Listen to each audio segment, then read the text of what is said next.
Méditation du 6 août.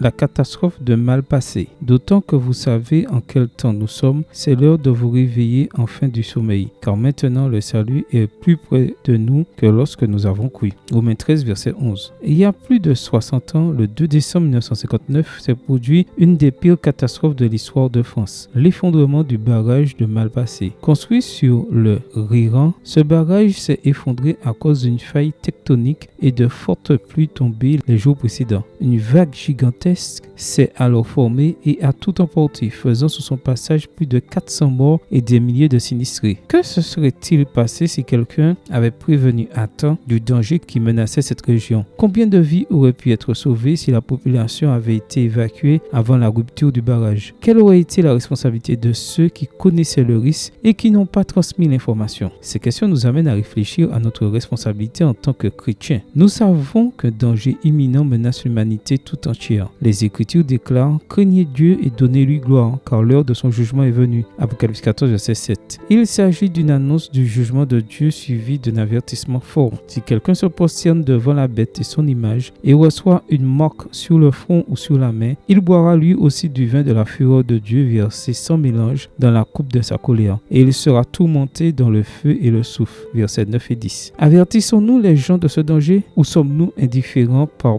peur ou par honte? L'apôtre Paul a déclaré: en effet, annoncer la bonne nouvelle n'est pas pour moi un motif de fierté, car la nécessité m'en est imposée. Quel malheur pour moi, en effet, si je n'annonçais pas la bonne nouvelle. Au Corinthiens 9, verset 16, version Nouvelle Bible Seconde. Paul ressentait l'urgence d'avertir tout le monde du jugement à venir et de la grâce disponible en Christ. Nous ne savons ni quand le dernier jour viendra, ni quand nous verrons quelqu'un pour la dernière fois. Nous devons donc agir avec urgence et fidélité. Que le Seigneur t'aide à être un témoin fidèle de sa grâce et à avertir les autres du danger qui les attend s'ils ne se réfugient pas en Christ. Amen. Bonne journée à toi et que le Seigneur te bénisse.